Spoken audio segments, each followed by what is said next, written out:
3 inquiries, 3 distinct narratives, and exactly 0 resolutions. That was the situation John Kennedy created as he locked eyes with Alexandria Ocasio-Cortez. The small indicator lamp at the base of her microphone glowed with a steady emerald luminescence, yet she offered no reply. This is precisely how the scene transpired within the chambers of Dirksen 608 during the Senate Budget Committee hearing. Alexandria Ocasio-Cortez had occupied the witness chair for 45 minutes. She had appeared, not by legal compulsion, but by personal choice, eager to provide the fiscal rationale for the Green New Deal. This was her platform, and for nearly an hour, she commanded it.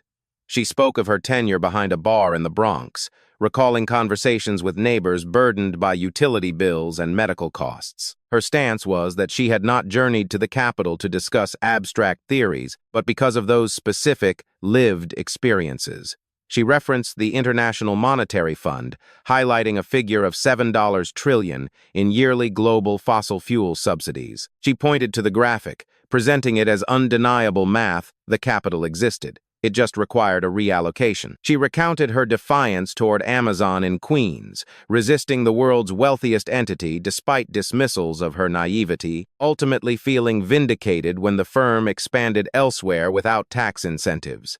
She utilized the term fight 11 times, and the audience responded with fervor to every mention. 2 Democratic senators asked questions that provided her a platform, which she navigated with rehearsed precision. At the edge of the dais, Senator John Kennedy of Louisiana remained entirely motionless. He sat with a pen in his hand, observing the reverse side of his agenda, where he had jotted 4 notes in scrawled, near-indecipherable handwriting. The chairman shifted focus. "Senator Kennedy, you have 5 minutes." Kennedy moved toward the microphone. The sharp click as he turned it on echoed through a chamber that had been filled with applause for nearly an hour. It sounded like a heavy vault door locking shut. He was a man who never rushed. He adjusted the stand with both hands, with the careful, methodical focus of someone preparing a lamp to examine an old manuscript. He leaned his elbows on the desk and watched Ocasio-Cortez, who regarded him with the calm composure of someone who believed they had already triumphed. He was elderly, unhurried, and from Louisiana. He seemed entirely non-threatening, and she felt no cause for alarm. "Thank you, Mr. Chairman." Kennedy's tone was measured, his words flowing with the steady rhythm of a slow river. "Congresswoman, I appreciate your attendance today. You were under no obligation to appear, yet you chose to come. I respect that." Ocasio-Cortez gave a brief nod. Kennedy pulled out his hearing agenda, unfolding it to his notes. He peered at his handwriting, squinting like a person trying to verify items on a bill he suspected was inflated. "I will be brief with a few simple questions. In Louisiana, we have a saying, if you wish to truly understand a speech, do not focus on what is said. Look at what is left out." A few chuckles rippled through the gallery, but Ocasio-Cortez did not smile. She watched him with the intensity of a grandmaster observing a hand reaching for a piece they hadn't anticipated. Kennedy glanced at his notes. "You cited a number that caught my eye, $7 trillion in fossil fuel subsidies. You attributed it to the IMF and called it math." He looked up. "I enjoy math, and I have analyzed that report as well." He allowed the statement to linger for 3 seconds. The chamber stood suspended. "A simple question, Congresswoman. Of that $7 trillion, how much is actual, real money? By that, I mean direct government spending actual dollars from a national budget, funds for which the government writes a check."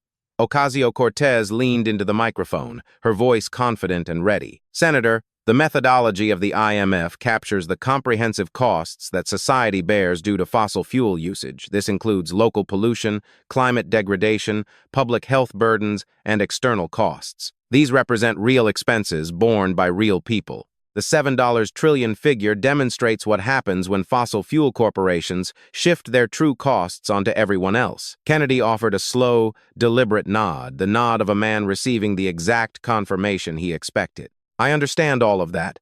Those are genuine concerns, and I do not dispute them. However, you did not answer my question." He repeated the inquiry with a patient, gentle tone.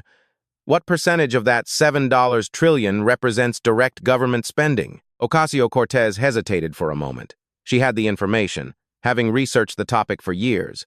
The explicit fiscal subsidies are approximately $725 billion. Kennedy echoed the figure with care, like a teacher writing on a chalkboard so students in the back could transcribe it. 725 billion out of 7 trillion. That accounts for roughly 10%. He turned toward the gallery, his voice dropping, not rising. 10 minutes ago, the Congresswoman displayed a figure on that screen. $7 trillion. She gestured to it and asserted, "The money is already there." She claimed it only required redirection. She was correct that it is math, but the math dictates that 90% of that figure is not actual currency, not dollars in a vault, not line items in a ledger. It is an estimate, economists projecting the costs of pollution, climate damage, and traffic. Those projections analyze significant problems, but you cannot deposit a projection at a bank. You cannot draft a paycheck using an estimate. You cannot finance millions of jobs with a number that exists merely on a spreadsheet but nowhere else in the world. He turned back to Ocasio-Cortez. You mentioned you were a bartender. I accept that. A bartender understands the difference between the cash in the register and what the owner believes the bar ought to have earned on a Saturday night. The cash is authentic. The projection is a conjecture, a useful one perhaps, but a conjecture. You understood that distinction when you stood behind that bar in the Bronx. I am curious when you stopped understanding it. Ocasio-Cortez's jaw tightened. She began to discuss the broader economic framework, explaining how externality costs are recognized by every major global financial institution. Kennedy listened, nodding with polite indifference. Once she concluded, he moved to his next question as if her rebuttal had been nothing more than a commercial break. Second question, he noted, glancing at his agenda. The Green New Deal. You introduced it as a resolution in the House in February 2019, 7 years ago. He looked up. Was that a law or a non-binding resolution? Ocasio-Cortez stiffened. It is a resolution establishing a policy framework for the most ambitious climate and economic justice agenda in American history. It has influenced every major climate negotiation. Kennedy raised a single finger. Non-binding, meaning no agency is obligated to implement it. No corporation is required to comply. No state must adhere to it. If that resolution were to pass both chambers tomorrow, nothing would change. No new regulations, no programs, no funding. It is merely a statement of values, a suggestion. Ocasio-Cortez's voice grew sharper. It is a framework that led directly to the Inflation Reduction Act, the largest climate investment. Kennedy interrupted gently, the way one might say hold on before clarifying a point they refused to see lost. The Inflation Reduction Act is Senator Manchin's legislation. I am inquiring about yours. He paused. In 7 years, has any bill you personally sponsored become law? Not an amendment appended to someone else's legislation. Not a framework another person transformed into policy, a bill bearing your name that the president signed. One, on any subject. Climate, housing, labor, anything at all. The room's atmosphere shifted. The inquiry had extended further than anyone had anticipated beyond the Green New Deal to any subject. 7 years of effort. Ocasio-Cortez glanced at her notes, then at the water she had left untouched. A legislator's work is far more complex than a single metric. The amendments I have passed, the hearings I have initiated, the public discourse I have influenced. Kennedy shook his head, slowly, not in dismissal, but in sorrow. I posed a very straightforward question, Congresswoman. Has a bill you sponsored become law? Yes or no? 5 seconds elapsed. The silence carried weight. Ocasio-Cortez did not say yes. She did not say no. She said nothing. Because the answer was no. And admitting it in that chamber would hand Kennedy exactly what he desired, but remaining silent handed him something worse. It surrendered the silence. Kennedy turned to the gallery, his voice shifting, becoming lower and heavier. How many families in the Bronx went to sleep last night still waiting for those millions of jobs? How many mothers told their children, hold on, things are about to improve, because they heard a congresswoman on television promise that change was arriving? 7 years. Those mothers are still telling their children to hold on, and nothing has arrived. If you have been waiting to subscribe because these questions will not be posed on the networks that were applauding 10 minutes ago, Ocasio-Cortez did not wait for the third question. She placed both hands flat upon the witness table and leaned forward, her posture transformed entirely. She was finished with answering. She was now on the attack. Senator Kennedy wishes to discuss legislative records? Her voice was controlled yet biting. Let us discuss his. She looked directly at him, not at the dais, not at the camera, but at him.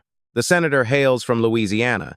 His state features an 85-mile stretch along the Mississippi River that the rest of the nation refers to as Cancer Alley. 200 petrochemical plants, refineries, and chemical manufacturing facilities are packed so densely that you can view the smokestacks from the elementary school parking lots. Human Rights Watch spent 2 years investigating this. They published a 98-page report, and they termed it, using their terminology, a fossil fuel sacrifice zone. She paused. The gallery remained motionless. 7 of the 10 census tracts with the highest cancer risks in the entire United States are situated in your state, Senator. Women in those communities endure elevated miscarriage rates. Children are rushed to emergency rooms with asthma attacks, so severe their parents fear they are watching them perish. Entire families, generation after generation, claimed by cancer. These are predominantly black communities, families who have resided next to these plants for decades because they lack the means to relocate, and no person in power has provided them with a reason to believe anyone cares. Ocasio-Cortez leaned toward the microphone. She delivered the subsequent line while maintaining direct eye contact with Kennedy. "You have occupied that chair for more than 10 years, Senator. What legislation have you passed to protect them? You sit up there with your ballpoint pen and your agenda, questioning me about footnotes, read the Human Rights Watch report concerning your own state before you attend this hearing, and question me about mine." The gallery erupted. People rose to their feet. Someone in the rear clapped above their head. A woman near the front shouted, "Yes," with sufficient volume for the microphone to pick it up. The chairman permitted the applause to persist for 5 seconds before bringing the gavel down twice. Ocasio-Cortez held Kennedy's gaze. She did not blink. This was the woman who had resisted Amazon, who had taken on billionaires, who had survived Times Square billboards and CEO insults, and had emerged standing. This was her most powerful moment, and everyone present in Dirksen 608 knew it. Kennedy opened his mouth, but the chairman brought the gavel down. "Senator Kennedy, your time has expired." Kennedy leaned toward his microphone. "Mr. Chairman, if I could have 30 seconds to respond." 5 minutes, Senator. The rule applies equally." The red light on Kennedy's microphone extinguished. His mic was silent. Ocasio-Cortez's shoulders dropped half an inch. Behind her, the aide closed a laptop and nodded once a brief nod that suggested the difficult portion was concluded. On the Democratic side of the dais, a senator reached for his coffee, another leaned back and exhaled. Every person in Dirksen 608 believed it had reached its conclusion. The elderly man from Louisiana had brought his ballpoint pen and his hearing agenda, and Cancer Alley had buried him. His microphone was dark. His time had lapsed. The gallery continued to buzz. Ocasio-Cortez reached for her water and finally consumed a sip. "If you believe that was the conclusion, you do not know John Kennedy. Do not close this video. It is not finished." The chairman scanned his list. The next name on the questioning sequence belonged to the senior Republican senator positioned directly beside Kennedy, a quiet individual who had not spoken all morning and showed no inclination to begin. The senator leaned forward and activated his microphone. His voice was monotone and procedural. "Mr. Chairman, I yield my time to Senator Kennedy." The chairman glanced at his binder. The protocol was unambiguous. It was permitted. "Senator Kennedy," the chairman's voice was cautious, "you have an additional 5 minutes." The emerald light on Kennedy's microphone reactivated. Ocasio-Cortez set her glass of water down. She turned to her aide for the first time throughout the entire hearing. The aide did not nod. The aide did not reach for the laptop. The aide merely stared at her with an expression that conveyed nothing, for there was no safe information to convey. Kennedy retrieved his agenda and unfolded it. He did not hurry, he never hurried. "Before I proceed," his voice was subdued. The Congresswoman mentioned Cancer Alley. She is correct. Cancer Alley is a reality. Individuals in my state are affected, and I will not stand here and pretend otherwise. He allowed those words to settle. The gallery grew silent. They had anticipated a counter-offensive. They had not anticipated agreement. "But I did not attend this hearing to discuss Louisiana, Congresswoman. You did.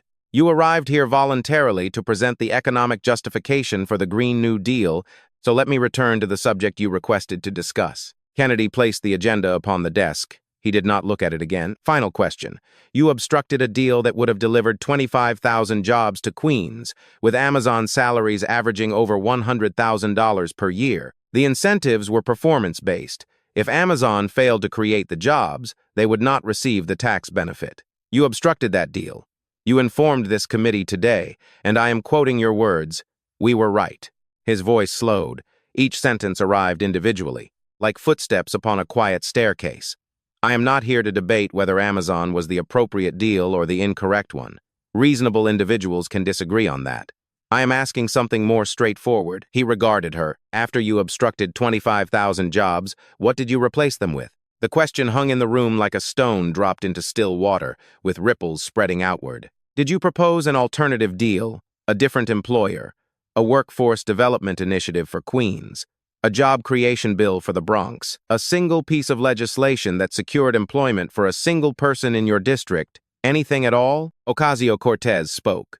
She discussed the market correcting itself, about Amazon returning to New York on its own terms, hiring 1,500 individuals without tax incentives. She stated that this demonstrated the system functioned without corporate handout. She claimed she had fought for the principle that public funds should not subsidize trillion-dollar corporations, and she had been vindicated. Kennedy waited until she concluded. Then he repeated one number, 1,500. He allowed it to hang in the air. Out of 25,000. He did not calculate the percentage allowed. He did not need to. Every individual in that gallery could perceive the distance between those two figures without an abacus. 1,500 people secured employment. 23,500 did not. And no one in that hearing room, including the woman who termed it a victory, could identify a single program established to replace what was forfeited. Kennedy's voice shifted. The possum demeanor was entirely absent. The folksy cadence persisted, but what resided beneath it now carried more weight than mere performance. It was the voice of a man who had traveled through neighborhoods that no speech could rectify and remembered their appearance at night. When you assumed office in January 2019, the Bronx was already the poorest borough in New York City. 7 years later, it remains the poorest borough, not the second poorest, not showing progress.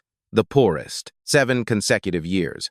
Nearly 1 in 3 families living below the poverty line. Median household income, 43% lower than the city average. The poorest borough in the wealthiest city, in the wealthiest nation in the history of the world, and the woman who represents it has not passed a single law in 7 years. He turned toward the gallery. He was no longer addressing Ocasio-Cortez. He was addressing the individuals who would view this later, alone on a screen, in a room where no one was clapping. There is a grandfather in the Bronx tonight who will sit at his kitchen table after his granddaughter goes to bed. Her mother works the second shift at the hospital because a single income no longer covers the rent. It once did, but no longer. The grandfather assists the girl with her schoolwork each evening. He is patient with her because someone was once patient with him, a long time ago, in the same neighborhood. When it was a different place, Kennedy allowed the image to settle. The gallery remained motionless. The young Democratic senator in the center of the dais was staring at his own hands. That man remembers when that block contained shops that remained open past 9 p.m., when his neighbors had consistent employment at the factory in Queens and returned home at 5:30 p.m., sitting on the stoop to discuss the Mets. When there was a bakery on the corner that knew his name and included an extra roll in the bag because they knew he had 4 children to feed. When there was a hardware store, a laundromat, a shoe repair establishment. When you did not have to lock your door 3 times. Kennedy's voice descended not to a whisper, but to the register a person uses when imparting a truth they wish were not the truth. That grandfather heard you promise millions of jobs on television 7 years ago. Every year, he waits for something to transform on his block, for a company to relocate, for a factory to commence operations, for one of those millions of jobs to appear somewhere his granddaughter could walk to, and every year, nothing arrives. He paused.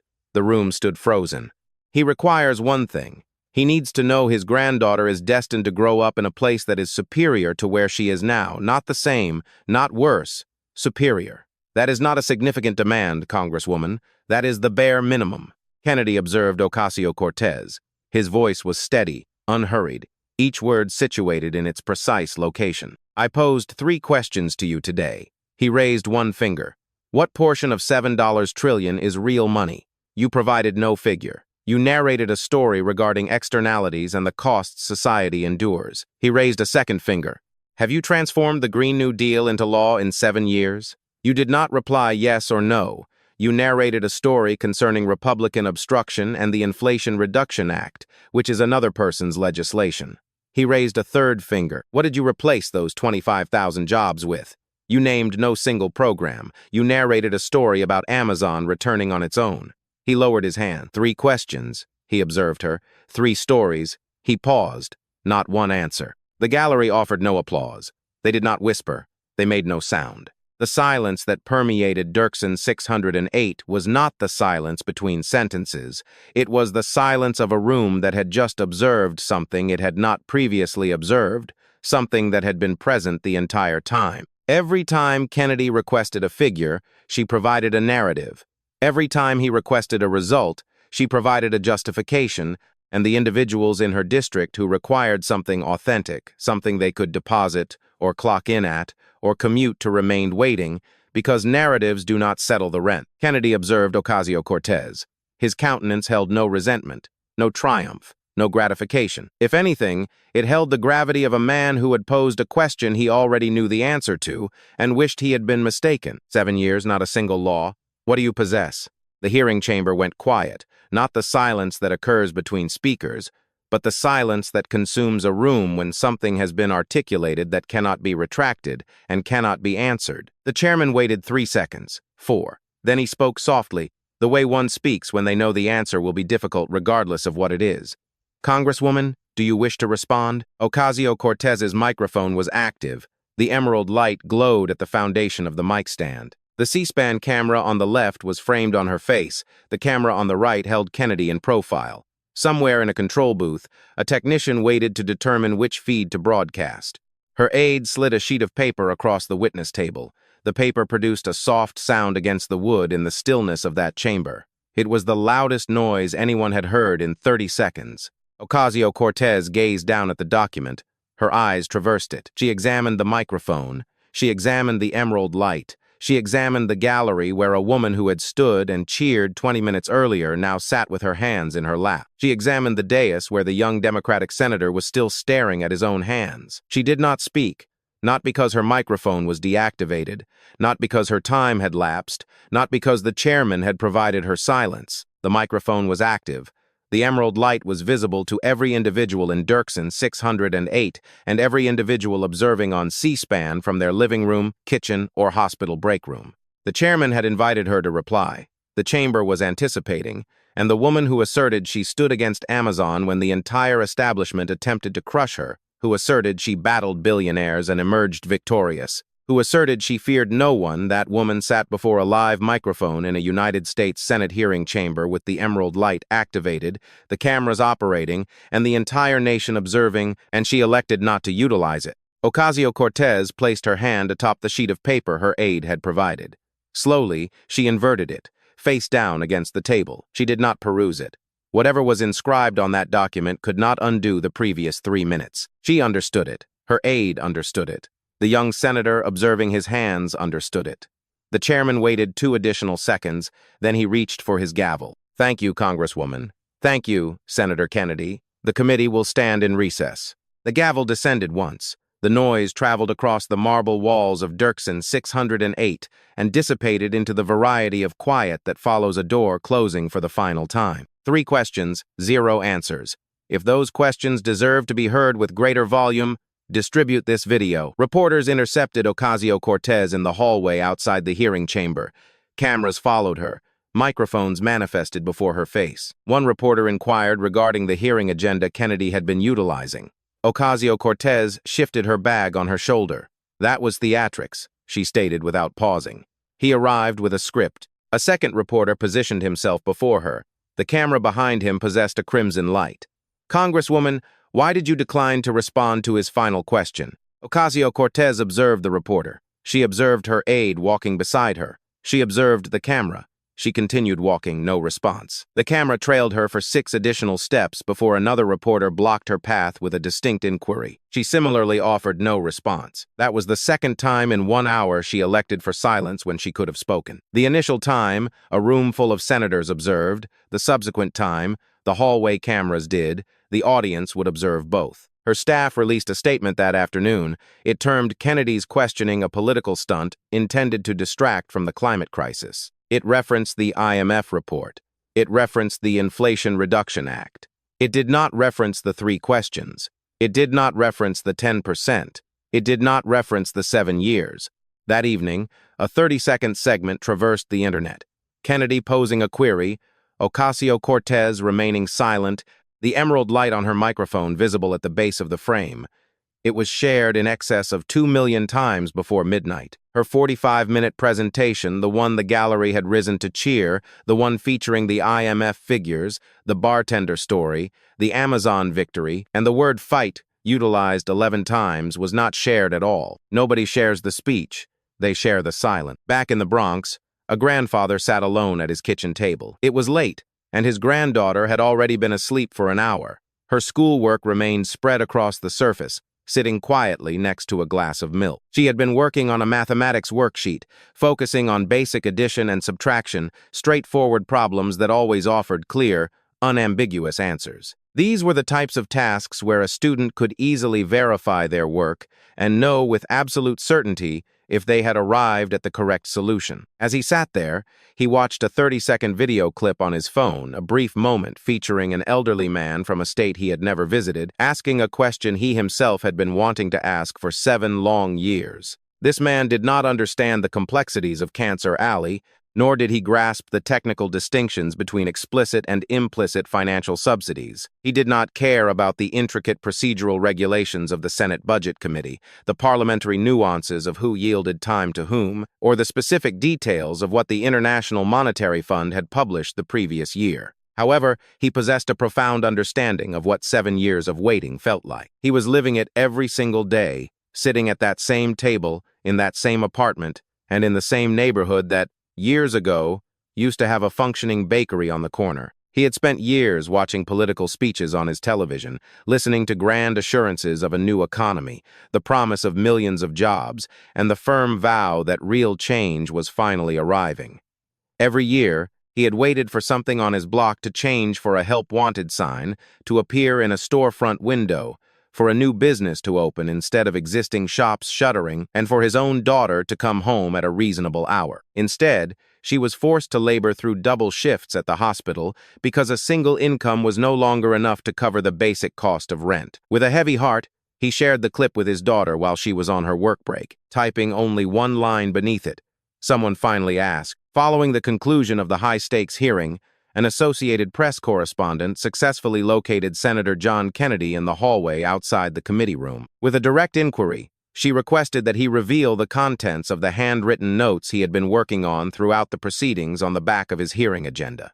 Kennedy responded with a slow, weary smile, the unmistakable expression of a public servant who had accomplished precisely what he came to do and was now looking forward to the quiet of home. Without any fanfare or dramatic ceremony, he reached into his jacket pocket, withdrew the folded document, and passed it over to the journalist. The reality of his preparation was laid bare on the reverse side of that paper, etched in basic blue ballpoint ink. At the top, the figure 7T was prominently circled, with the brief, stark notation, "Not real," written in small, precise letters directly beside it. Beneath that, he had written 0 bills, emphasizing the point with a single, clean underline. Lower down on the page, he had jotted down 25K, followed immediately by an arrow pointing toward a bold question mark. This document represented the totality of his preparation for the encounter.